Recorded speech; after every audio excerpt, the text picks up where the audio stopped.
नमस्कार। दोपहर समाचार में आपका स्वागत है।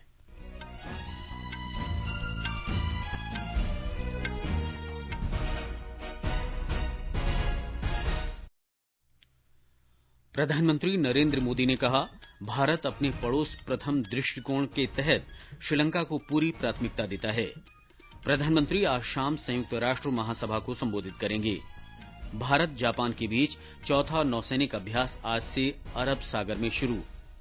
कोविड से स्वस्थ होने की दर 82.14% हुई। विख्यात पार्श्व गायक एसपी बालासुब्रमण्यम का अंतिम संस्कार आज चेन्नई में पूरे राजकीय सम्मान के साथ किया गया।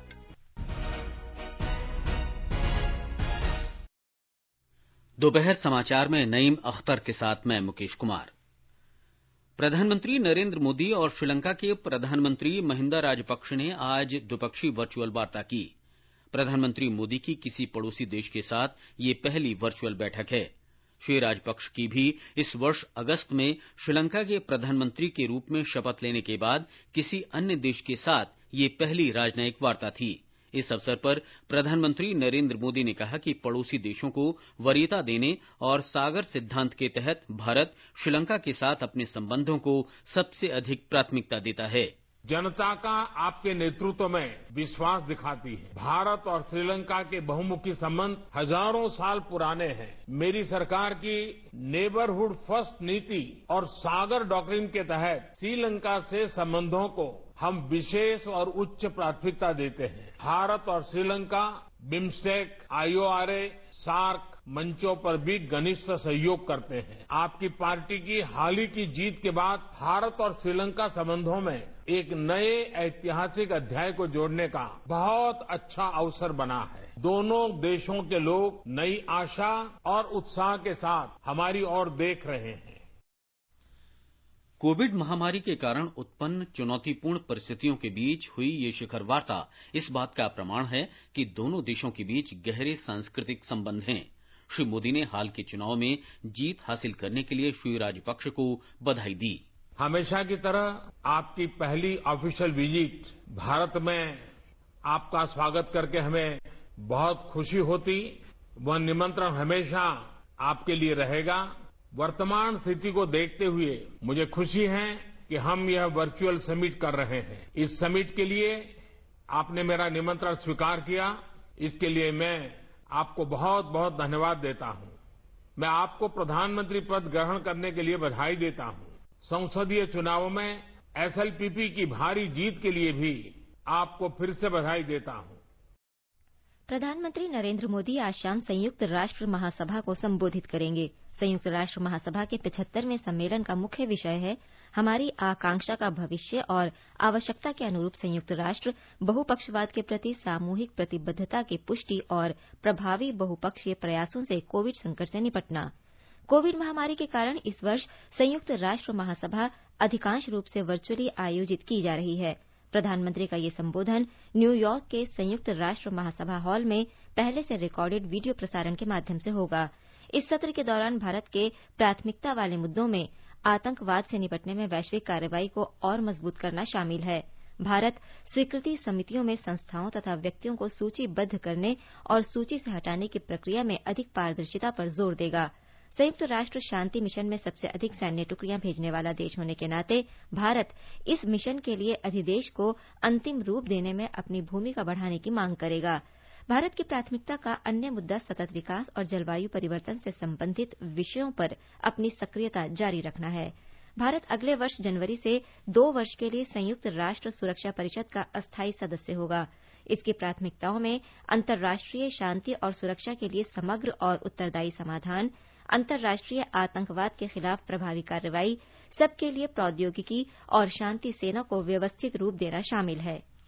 भारत और जापान के बीच चौथा नौसैनिक अभ्यास आज से उत्तरी अरब सागर में शुरू हो रहा है। दोनों देशों की नौसेना के बीच पहला अभ्यास जनवरी 2012 में हुआ था। ये हर 2 वर्ष पर किया जाता है। 3 दिन के इस गहन अभ्यास से दोनों देशों की नौसेना के बीच सहयोग और मैत्रीपूर्ण संबंध और मजबूत होंगे। अभ्यास के दौरान अत्याधुनिक तरीके से समुद्री अभियानों को संयुक्त रूप से अंजाम देने का प्रयोग किया जाएगा। इनमें गोले बरसाने, हेलीकॉप्टर अभियान, पनडुब्बी रोधी और हवा में युद्ध कौशल के अभ्यास शामिल हैं। कोविड संक्रमण के बीच ये अभ्यास विशेष एहतियाती उपायों के साथ हो रहा है। अभ्यास में तेग श्रेणी के प्रशिक्षण युद्धपोत, तरकश और फ्लीट टैंकर दीपक हिस्सा लेंगे। अमेरिकी राष्ट्रपति डोनाल्ड ट्रंप ने कहा है कि अगर वो दोबारा सत्ता में आए तो चीन पर अमेरिका की निर्भरता पूरी तरह समाप्त कर देंगे। राष्ट्रपति ट्रंप ने कल न्यूपोर्ट वर्जीनिया में चुनाव रैली को संबोधित करते हुए कोरोना वायरस के बाद चीन के साथ संबंधों पर निराशा प्रकट की। उन्होंने कहा कि वो इस बात को नहीं भूल सकते कि वायरस चीन से आया। उन्होंने कहा कि अमेरिकी अर्थव्यवस्था चीन से आए वायरस से क्षतिग्रस्त होने से पहले बेहतर निष्पादन कर रही थी। वायरस का सबसे बुरा असर अमेरिका पर पड़ा है। इसकी वजह से 2 लाख से अधिक अमेरिकी लोगों को जान गंवानी पड़ी और देश की अर्थव्यवस्था चौपट हो गई। इससे लाखों लोगों को आजीविका का नुकसान हुआ। इससे पहले अटलांटा में अश्वेत लोगों के सशक्तिकरण के बारे में एक सभा को संबोधित करते हुए अमेरिकी राष्ट्रपति ने कहा कि चीनी वायरस के हमले से पहले उनके प्रशासन ने देश के इतिहास में अफ्रीकी मूल के अमेरिकी नागरिकों के लिए मजबूत अर्थव्यवस्था का निर्माण किया था। श्री ट्रंप ने कहा कि अगर वो सत्ता में आए तो अगले 4 वर्षों में अमेरिका को विनिर्माण के क्षेत्र में विश्व की सुपर पावर बना देंगे। ट्रंप प्रशासन ने चीनी पत्रकारों के अमेरिका में प्रवास की अवधि विदेशी पत्रकारों की सामान्य सीमा 240 दिन से घटाकर 90 दिन करने का प्रस्ताव किया है। कल जारी संघीय अधिसूचना में कहा गया कि इतनी ही अवधि के लिए विस्तार का भी प्रावधान है। गृह सुरक्षा विभाग का ये प्रस्ताव विद्यार्थियों, अनुसंधानकर्ताओं और विदेशी पत्रकारों के लिए अमेरिका में प्रवास की समय सीमा तय करने के प्रस्ताव का हिस्सा है। ये समाचार आकाशवाणी से प्रसारित किए जा रहे हैं। ताज़ा समाचार जानने के लिए आप हमारे Twitter handle @AIR News Hindi को फॉलो कर सकते हैं। All India Radio presents World News. News and views from across the globe. What happened? What is up next? The newsmakers and the highlights of the day. Every day at 10:20 p.m. on 100.1 FM. All India Radio.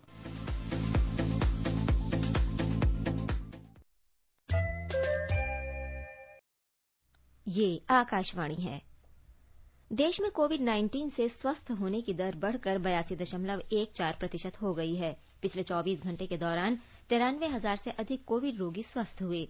स्वास्थ्य मंत्रालय के अधिकारी ने कहा है कि अब तक 48,19,000 से अधिक मरीज कोरोना से मुक्त हो चुके हैं। कोरोना संक्रमित लोगों के निरंतर स्वस्थ होने से देश में रोगियों की संख्या निरंतर कम हो रही है और अब कुल संक्रमित लोगों में से मात्र 16.28% रोगियों का उपचार चल रहा है। देश में फिलहाल 9,60,000 कोविड मरीजों का इलाज चल रहा है, जबकि संक्रमित लोगों की कुल संख्या 59 लाख को पार कर गई है। पिछले 24 घंटों के दौरान 85,362 लोगों में संक्रमण की पुष्टि हुई। केंद्र की जांच, निगरानी और उपचार की कार्यनीति कारगर सिद्ध हुई है, जिससे अधिक संख्या में लोग स्वस्थ हुए हैं। भारत में कोविड से मृत्यु दर वर्तमान में 1.58% है, जो विश्व भर में सबसे कम मृत्यु वाला देश है। पिछले 24 घंटे के दौरान 1,089 लोगों की मृत्यु हुई, जिन्हें मिलाकर मृत्युओं की कुल संख्या 93,379 हो गई। भारतीय आयुर्विज्ञान अनुसंधान परिषद ICMR के अनुसार पिछले 24 घंटों में 13,41,000 से अधिक नमूनों की जांच की गई। अभी तक कुल 7 करोड़ 2 लाख नमूनों की जांच की जा चुकी है। 1,086 सरकारी और 737 निजी प्रयोगशालाओं सहित कुल 1,823 प्रयोगशालाएं व्यापक जांच सुविधाएं प्रदान कर रही हैं। कोविड-19 से बचाव के लिए चिकित्सक और चिकित्सा विशेषज्ञ मास्क पहनने पर जोर देते हैं। महाराष्ट्र में कोल्हापुर जिला प्रशासन ने एक कदम आगे बढ़ाते हुए ये आदेश दिया है कि बिना मास्क पहने लोगों को दफ्तरों और दुकानों में प्रवेश पर प्रतिबंध रहेगा। ब्यौरा हमारे संवाददाता से।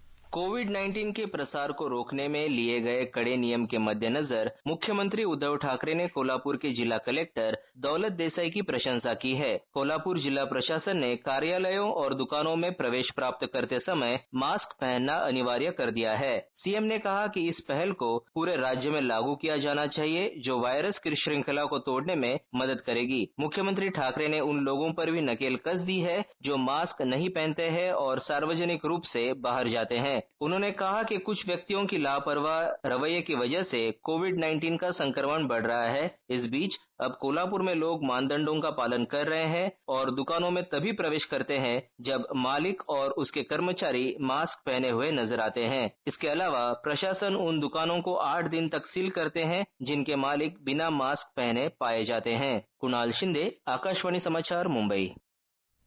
मध्य प्रदेश में पिछले 24 घंटों में कोरोना संक्रमण के 2,227 नए मामले आने से राज्य में संक्रमित लोगों की संख्या 1,17,000 से अधिक हो गई है। 30 लोगों की मौत के साथ ही अब तक संक्रमण से मरने वालों की संख्या 2,152 हो गई है। ब्यौरा हमारे संवाददाता से।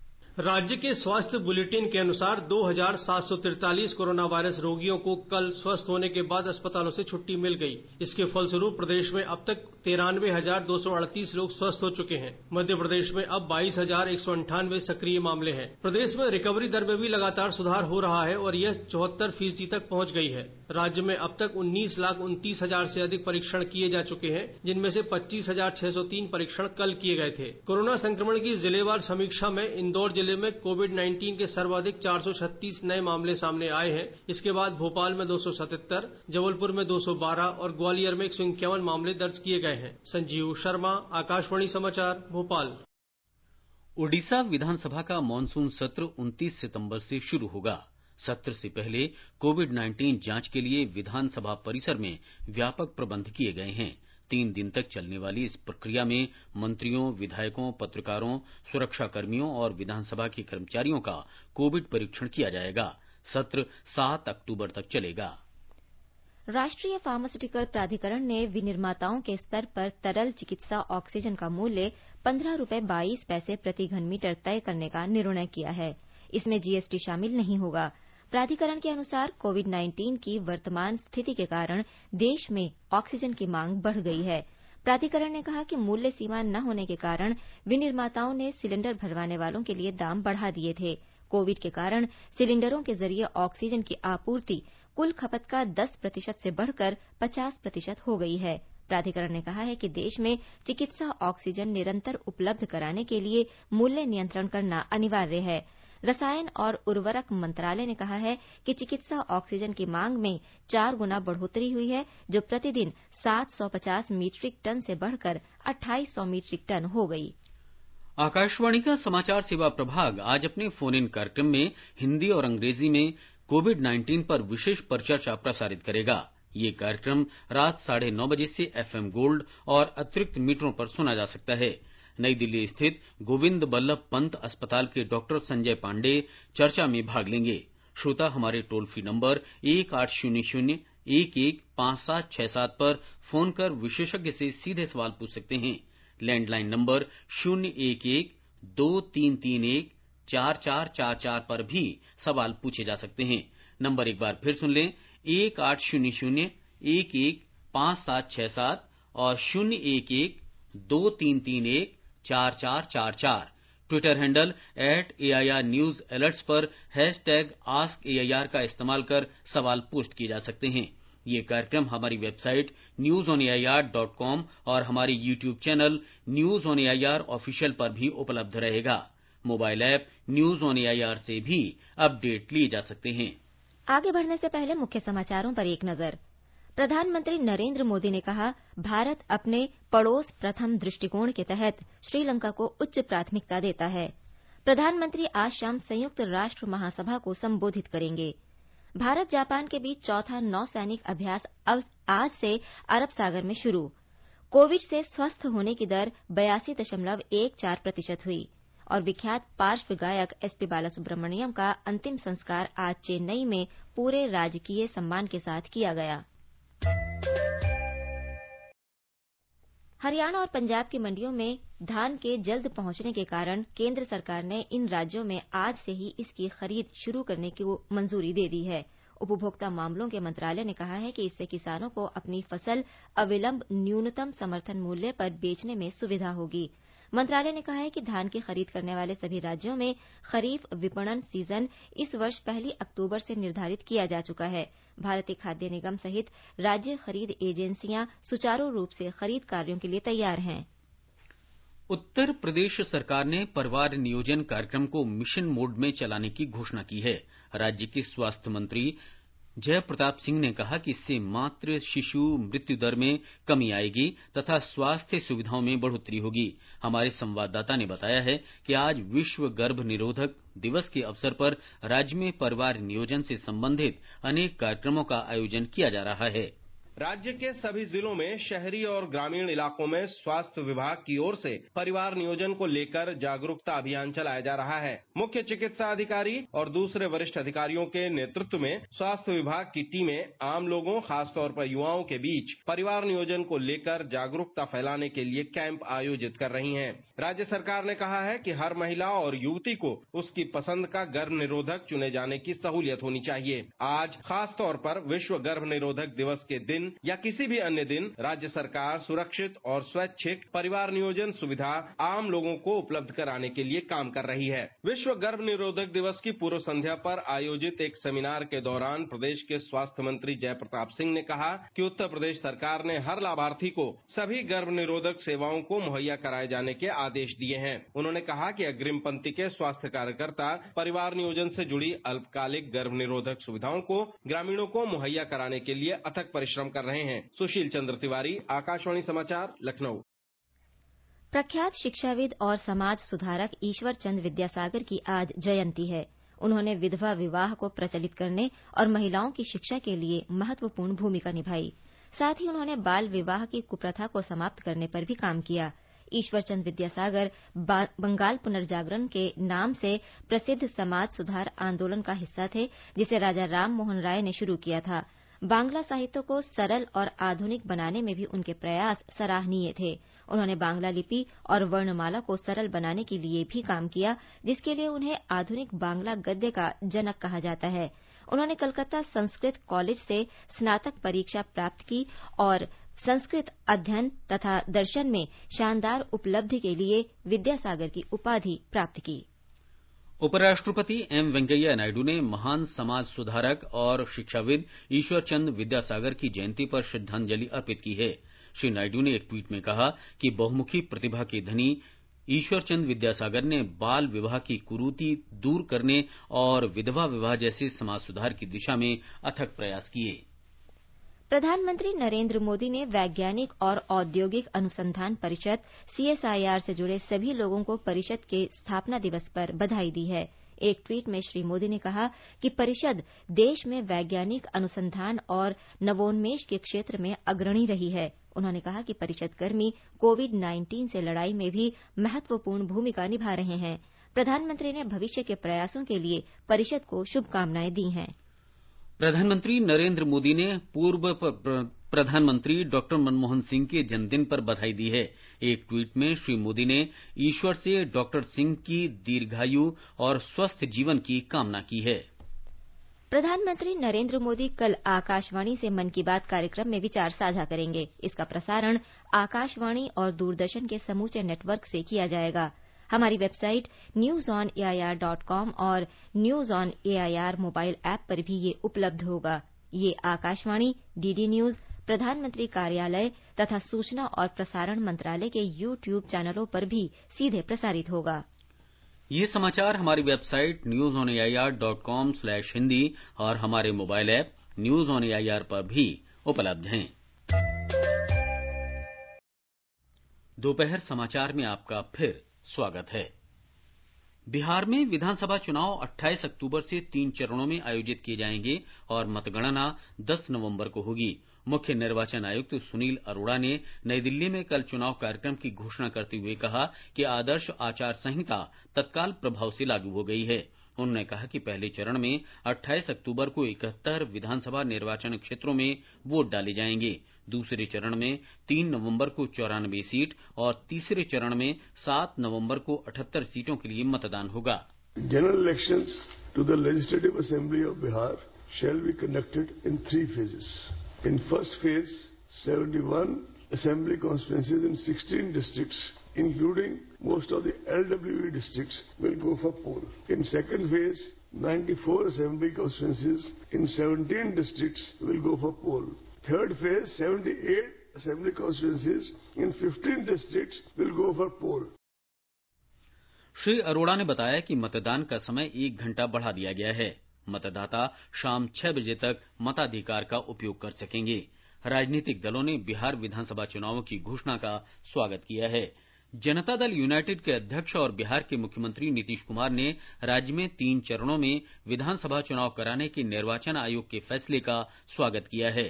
संवाददाताओं से बातचीत में श्री नीतीश कुमार ने कहा कि एनडीए इस चुनाव में विकास के नाम पर वोट मांगेगा। उन्होंने ये भी कहा कि राज्य सरकार ने समाज के सभी वर्गों, खास तौर पर महिलाओं के कल्याण के लिए कई कदम उठाए हैं। आयकर विभाग ने फेसलेस अपील निस्तारण की प्रक्रिया शुरू कर दी है। केंद्रीय प्रत्यक्ष कर बोर्ड सीबीडीटी की विज्ञप्ति के अनुसार अब आयकर की सभी अपीलें ऑनलाइन निपटाई जाएंगी। हालांकि बड़े टैक्स घोटाले, कर चोरी, गहन जांच के मामले, अंतर्राष्ट्रीय कर और काले धन से संबंधित अपीलों पर पुराने तरीके से ही कार्रवाई की जाएगी। फेसलेस अपील प्रणाली का उद्देश्य आयकर संग्रह की प्रक्रिया को सुचारू बनाना और करदाताओं की अपीलों के निस्तारण में भ्रष्टाचार और अनुचित तौर तरीकों पर रोक लगाना है। इस वर्ष 25 मई से बहाल हुई घरेलू विमान सेवाओं से 1 लाख से ज्यादा उड़ानों से 1 करोड़ से अधिक यात्रियों ने यात्रा की है। नागरिक उड्डयन मंत्री हरदीप सिंह पुरी ने बताया कि घरेलू विमानन क्षेत्र कोविड से पहले की स्थिति में लौट रहा है। उन्होंने सभी पक्षों को आत्मनिर्भर भारत की दिशा में ये उपलब्धि हासिल करने पर बधाई दी। कोविड महामारी के कारण इस वर्ष 25 मार्च से वाणिज्यिक एयरलाइंस की घरेलू उड़ानों का संचालन स्थगित कर दिया गया था। आईपीएल क्रिकेट में अबू धाबी में आज कोलकाता नाइट राइडर्स का मुकाबला सनराइजर्स हैदराबाद से होगा। कल रात दुबई में दिल्ली कैपिटल्स ने चेन्नई सुपर किंग्स को 44 रन से हराकर प्रतियोगिता में लगातार दूसरी जीत दर्ज की। और अब एक नजर देश भर में आज के मौसम पर। राष्ट्रीय राजधानी दिल्ली में दिन के समय तेज हवाएं चलने का अनुमान है। न्यूनतम तापमान 24 डिग्री सेल्सियस दर्ज किया गया और अधिकतम तापमान 36 डिग्री सेल्सियस तक रहने का आसार हैं। मुंबई में आमतौर पर बादल छाए रहेंगे और हल्की वर्षा हो सकती है। न्यूनतम तापमान 26 डिग्री सेल्सियस दर्ज हुआ और अधिकतम 31 डिग्री सेल्सियस के आसपास रह सकता है। चेन्नई में आमतौर पर बादल छाए रहने और हल्की वर्षा या बूंदाबांदी होने की संभावना है। तापमान 26 और 34 डिग्री सेल्सियस के बीच रहने की संभावना है। कोलकाता में आमतौर पर बादल छाए रहने और 1 या 2 बार गरज के साथ बौछारें पड़ने का अनुमान है। न्यूनतम तापमान 27 डिग्री सेल्सियस रिकॉर्ड किया गया और अधिकतम 32 डिग्री सेल्सियस रहने की संभावना है। केंद्र शासित प्रदेश जम्मू कश्मीर के जम्मू में न्यूनतम तापमान 22 डिग्री सेल्सियस दर्ज किया गया, जबकि अधिकतम तापमान 35 डिग्री सेल्सियस तक रह सकता है। दोपहर बाद या शाम तक आंशिक रूप से बादल छाए रहने के आसार हैं। श्रीनगर में न्यूनतम तापमान 10 डिग्री सेल्सियस दर्ज किया गया, जबकि अधिकतम 26 डिग्री सेल्सियस रहने की उम्मीद है। आंशिक रूप से बादल छाए रहने और गरज के साथ आंधी और वर्षा की संभावना है। लद्दाख के लेह में न्यूनतम तापमान 11 डिग्री सेल्सियस रिकॉर्ड किया गया। अधिकतम 20 डिग्री सेल्सियस के आसपास रहने की संभावना है। दोपहर बाद या शाम तक बादल घिर सकते हैं। गिलगित में तापमान 11 से 28 डिग्री सेल्सियस के बीच रहने की उम्मीद है। गरज के साथ वर्षा और आंधी चलने के आसार हैं। मुजफ्फराबाद में भी गरज के साथ आंधी वर्षा हो सकती है। तापमान 15 से 30 डिग्री सेल्सियस के बीच रहेगा। गुवाहाटी में आमतौर पर बादल छाए रहने और 1 या 2 बार गरज के साथ बौछारें पड़ने की संभावना है। सरकार ने स्पष्ट किया है कि कोविड-19 महामारी का खरीफ की बुआई पर कोई असर नहीं पड़ा है। कृषि मंत्रालय ने कहा है कि 1116 लाख हेक्टेयर क्षेत्र में खरीफ की फसलें बोई गई हैं, जबकि पिछले साल इसी अवधि में 1066 लाख हेक्टेयर में बुआई हुई थी। किसानों को समय पर बीज, कीटनाशक, उर्वरक, मशीनरी और ऋण जैसी सुविधाएं उपलब्ध कराए जाने से लॉकडाउन के दौरान बड़े क्षेत्र में खरीफ फसलों की बुआई संभव हो पाई है।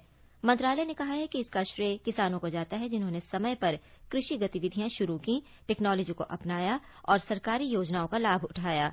इस साल 407 लाख हेक्टेयर क्षेत्र में धान की बुआई की जा चुकी है, जबकि पिछले साल 385 लाख हेक्टेयर में ही इसकी बुआई हुई थी। दलहनों की बुआई 139 लाख हेक्टेयर से अधिक क्षेत्र में हुई है, जबकि पिछले साल 133 लाख हेक्टेयर में दलहनी फसलें बोई गई थीं। मंत्रालय ने कहा है कि कल तक देश भर में 928 मिलीमीटर वर्षा दर्ज की जा चुकी थी, जबकि सामान्य वर्षा का स्तर 854 मिलीमीटर है।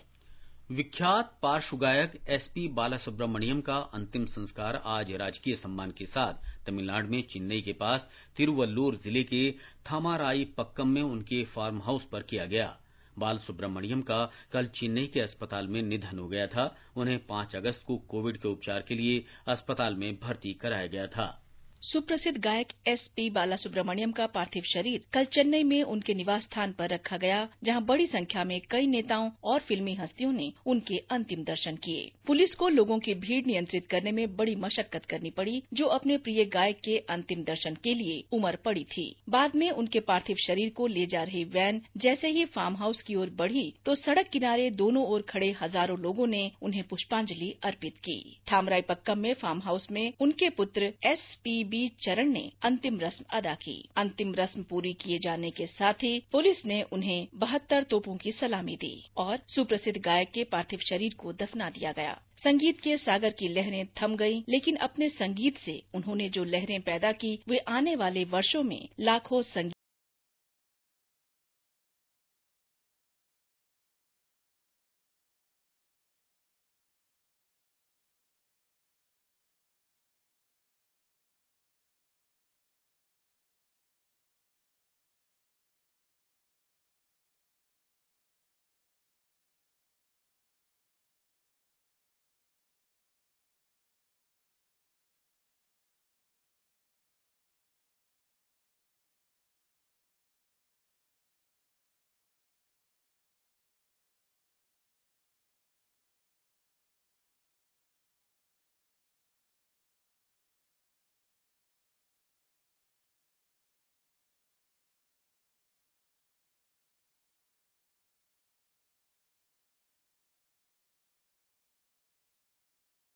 सिंह।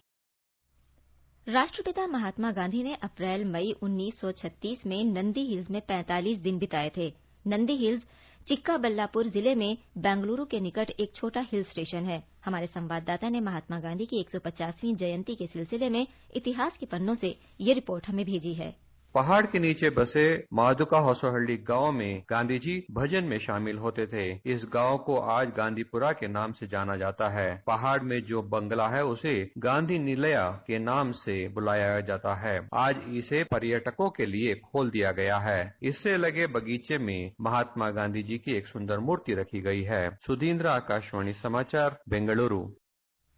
महात्मा गांधी की 150वीं जयंती के अवसर पर विशेष श्रृंखला बापू की बात में आज प्रस्तुत है सांप्रदायिक सद्भाव के विषय में बापू के विचार।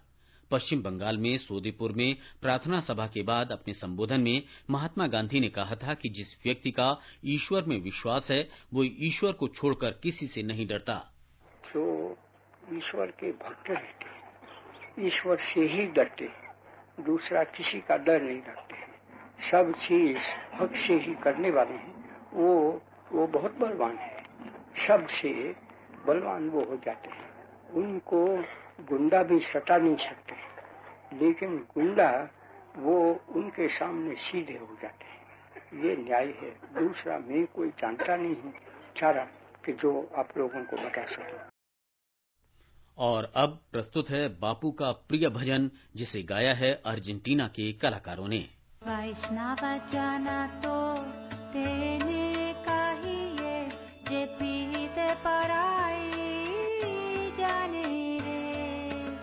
वैष्णव जाना तो तेने कहिए जे पीत पराए जाने रे।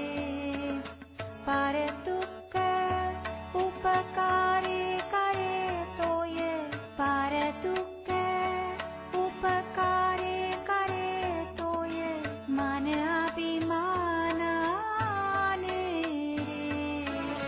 वैष्णव जाना तो